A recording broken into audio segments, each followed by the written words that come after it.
They exchange vows to love, cherish, and murder. Benjamin and Erika Sifrit were joined together in unholy matrimony. Police say the husband and wife were thrill killers in the making, trolling the trendy bars in the vacation hamlet of Ocean City, Maryland, to quench their thirst for blood. This is a very law-abiding county. We don't have this kind of thing here.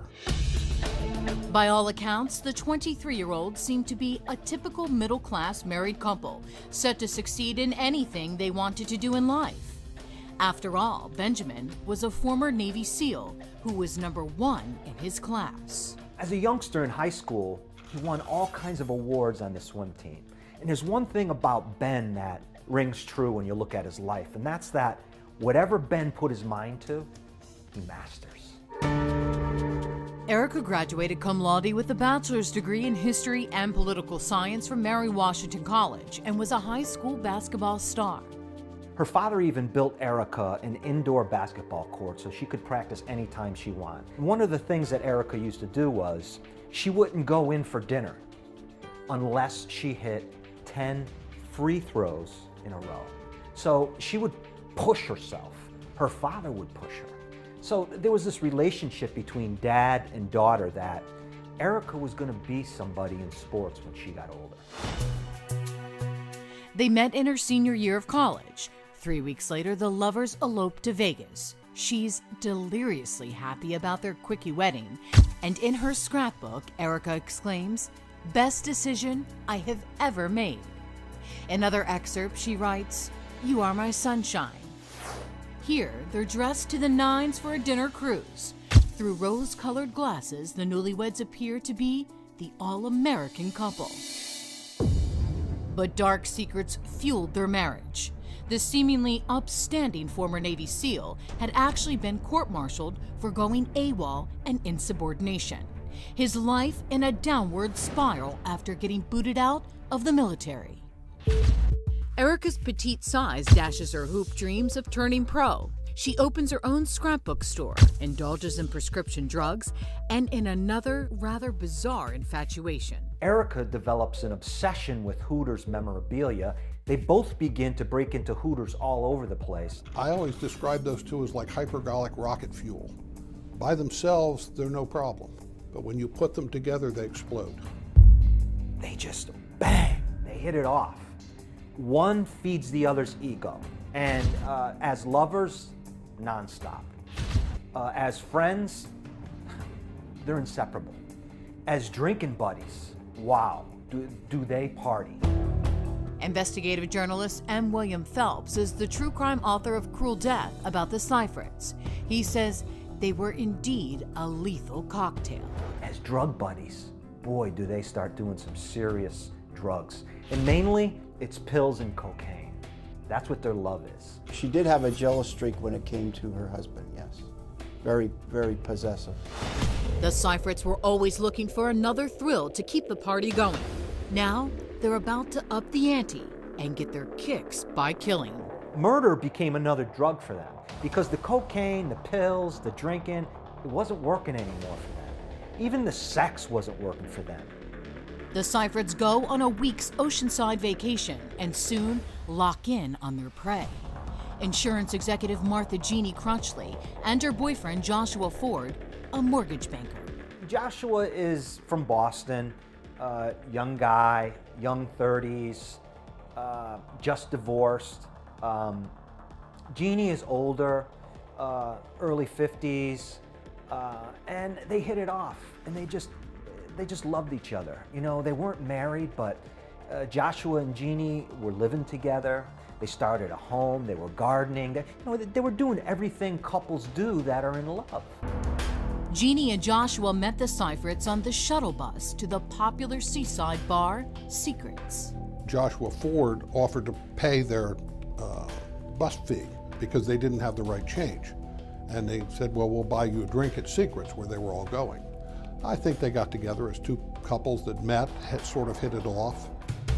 Jeannie and Joshua hadn't a clue that they were about to raise a glass and party with two homicidal maniacs.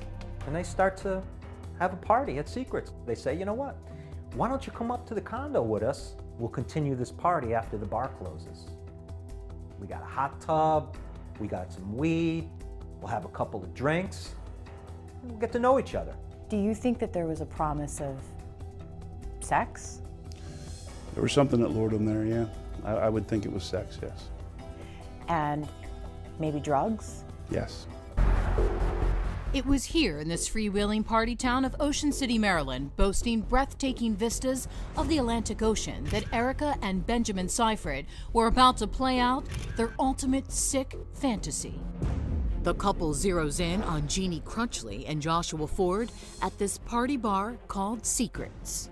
They're lured back to the Sifrits' luxury penthouse with promises of a good time. It just turned into a disaster. Benjamin was the stick of dynamite and Erika was the match. And the raw evil of the Sifrits was about to explode. What happens next is a horror show. Music's playing and the drinks are flying and they're in the hot tub. You know, they're having a ball. And something happens. Erika gets out of the hot tub. She goes upstairs and she screams. She says, "Where's my pocketbook? Somebody took my pocketbook." Right away, Benjamin Sifrit gets up out of the tub and he goes to get his .357 Magnum and he points it. He starts waving it around saying, "Where's my wife's pocketbook? Which one of you took it?" In a twisted move, Erika calls 911, claiming Jeannie and Joshua had stolen her purse. Listen to the voice of a stone-cold killer. Worcester 911, do you have an emergency? Yes, I have an emergency at my apartment. There are people in my house who I don't know, and my purse is suddenly missing, and I'm afraid I'm going to have a robbery here. Okay, people in your apartment at this time? Yes. I'll connect you to the police. Stay on the line. Hey, What? I'm upstairs in a bedroom where they don't know where I am. Okay, I'll connect you to the police. You can tell them, okay? Okay. Huh? Ocean City Police. Hello. There are people in... The phone call suddenly cuts out before police can get the address, and cops never respond. All they're doing is messing with these people. That's what they're doing. They're playing a game. It's another thrill for Ben and Erika. Now, the true horror begins. Joshua runs into the bathroom with Jeannie and he slams the door shut. But Erika smells blood. She leans around from the balcony where she can see the couple cowering through the bathroom window. The Sifrits are a tsunami of evil. Nothing can stop them now. Really, Erika and Ben at this point have gone out of their minds. They're locked in this game, this thrill ride that they want to go on, and the two victims in all of this are in their bathroom now. Erika looks in the bathroom to tell Ben when to fire the weapon. Ben fires the weapon, and it goes right through Joshua's head and drops him immediately. Ben kicks in the door. Jeannie Crutchley is crouching under the vanity. She's terrified. Her lover, the man that she lives with, this beautiful person, has been shot dead. For what? For nothing. Her pleas for mercy merely titillate. The psycho killers cut her down. Maryland Deputy State's Attorney Scott Collins says the thrill-kill couple was now facing the task of getting rid of the evidence. 2 bloody bodies in their penthouse, with no place to hide them. It's Memorial Day weekend. There's 100,000 other people in Ocean City. You're on the top floor of a 20-some story condo and you have 2 dead bodies. You can't throw them over your shoulder and take the elevator down to the parking lot. The Sifrits come up with a plan to remove their victims piece by piece. He had no choice. They had to dismember these bodies to get them out of there. They were literally dismembering these people inside that penthouse condo. Yes. Ocean City detectives Brett Case and Richard Morick took me to the high-rise where the Sifrits butchered Jeannie and Joshua. What else was eerie about this case? Just a lack of remorse, or at least a lack of concern, and that each day for the suspects after the commission of the crime was just another day in their life. Happy-go-lucky, smiling, enjoying Ocean City, and going about their business as if nothing ever happened. The body parts are put in garbage bags and carted down to their Jeep Cherokee.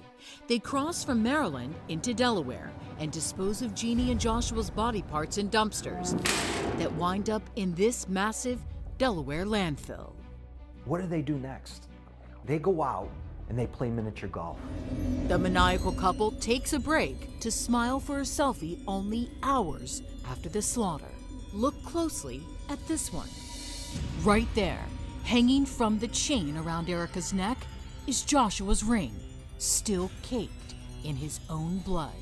While the Sifrits are snapping selfies around town, friends of Jeannie and Joshua are starting to worry and wonder what happened to them. It wasn't like for them to just vanish. Not only was it out of character, as I remember, she had never missed a day of work in 20 some odd years. They vanished, and the cops are frantically trying to find them. The Ocean City Police Department wasted no time printing out flyers and posting them all over this beach town. While cops are desperately searching, Erika and Benjamin are covering their tracks. Here he is buying a new bathroom door at Home Depot to replace the one destroyed by a bullet hole. They also grab cleaning supplies to scrub away the ocean of blood in the bathroom. But police say the Sifrits weren't done. They were gearing up for another thrill kill. After the cleanup was complete, they actually had another couple that they brought up to the condominium and played the same type of scenario with that couple. This is the lucky couple, and cops say Melissa Sealing and Justin Todd Wright escaped by the skin of their teeth. One possible reason the Sifrits let them escape was simply they were out of time and had to get back home. Another theory is the couple left before things got out of control.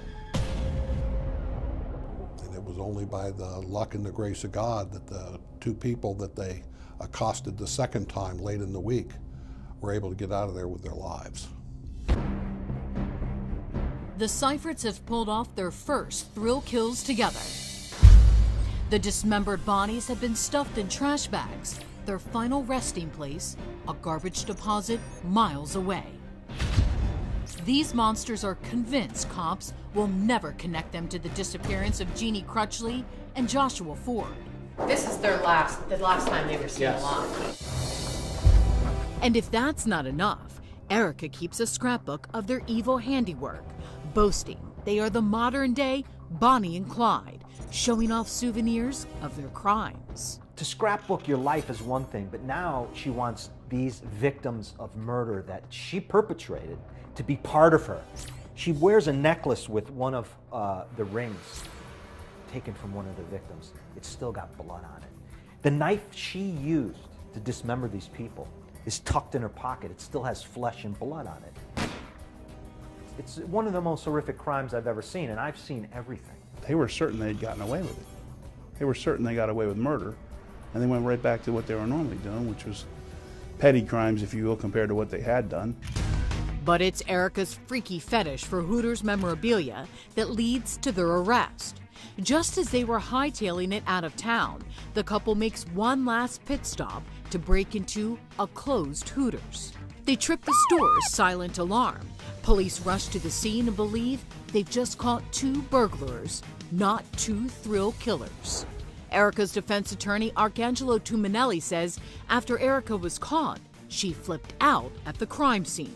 When they were arrested coming out of Hooters, she became very panicky and asked the police officer for some Xanax that she said she needed that was in her pocketbook. And that moment broke the case wide open. So the officer is obliged, but they're going to look through the purse first. In doing so, they see 5 rounds of spent rounds of .38 ammunition, and next to that is 2 identification cards for Virginia driver's licenses for our 2 missing people. Your 2 missing people. Yeah. So at this point, it's... At that point, the hair stands up on the back of your neck. In the car with the flex cuffs was gloves and masks. If it wasn't for that moment he saw those licenses, he remembered the photos, he remembered the lookout, and he knew it was the missing people. And this is Joshua Ford's ring. You can see it in the police photograph of her sitting there on the curb, is that knife. On her neck is that ring. If it hadn't been for the missing persons flyers and a police lookout alert sent out only hours earlier in the day, the Sifrits would have only faced burglary and theft charges. And worse, they would be free to kill again. Do you believe they had an appetite to kill? I do. I believe if they weren't stopped on this one, there were definitely more to come. Erika had told us, of course, that Benjamin did it. And that's where she came up as the innocent, abused wife with this crazy monster that's killing and dismembering people. In this so-called audio confession to cops, Erika plays the frightened witness to the killings. He has SEAL friends. I definitely would not want him to know that I was here talking to you. And if I go up and testify, and for some reason you guys don't get him locked up, my family will end up like Joshua and Jeannie. Dead. Erika recounts how she says her husband Benjamin killed Joshua Ford in their penthouse bathroom.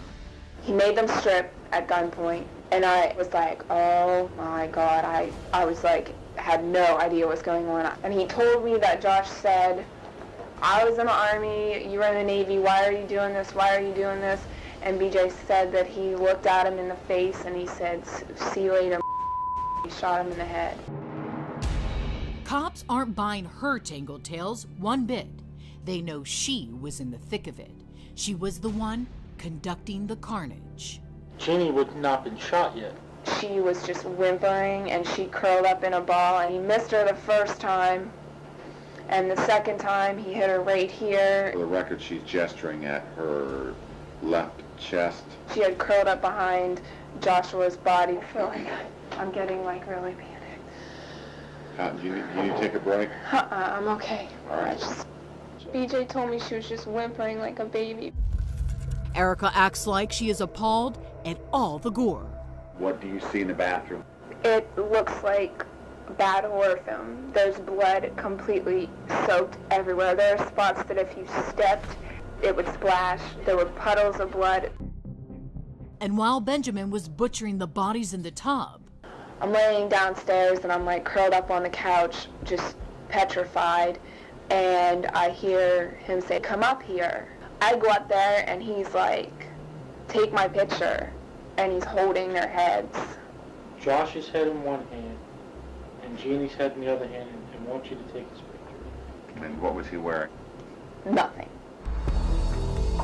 each pointed a finger at the other at their separate trials. The disgraced Navy SEAL claimed he was napping in their Jeep while the carnage unfolded.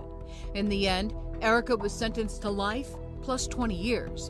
Benjamin was handed just 38 years because he was never convicted in Joshua's death. The jury believed Erika killed him. I think she's the mastermind behind all this. I think, he was the muscle. He did what she asked, and he took care of business, if you will. But she was the cause of all the drama. I believe Ben and Erika were caught at the beginning of what were going to be probably a serial killing couple. The Sifrits' marriage was certainly forged in hell. What is your hope for their families? Well, you obviously hope that they don't have pain, but they think about them every day. They have to. I would. So, but speaking for the dead, it's not an easy thing to do. So, we did our best. 7 years after their conviction, apparently this killer couple had enough of one another. Benjamin divorced Erika while behind bars. Now he's eligible for parole in 2021, and Erika will be eligible for parole in 2024.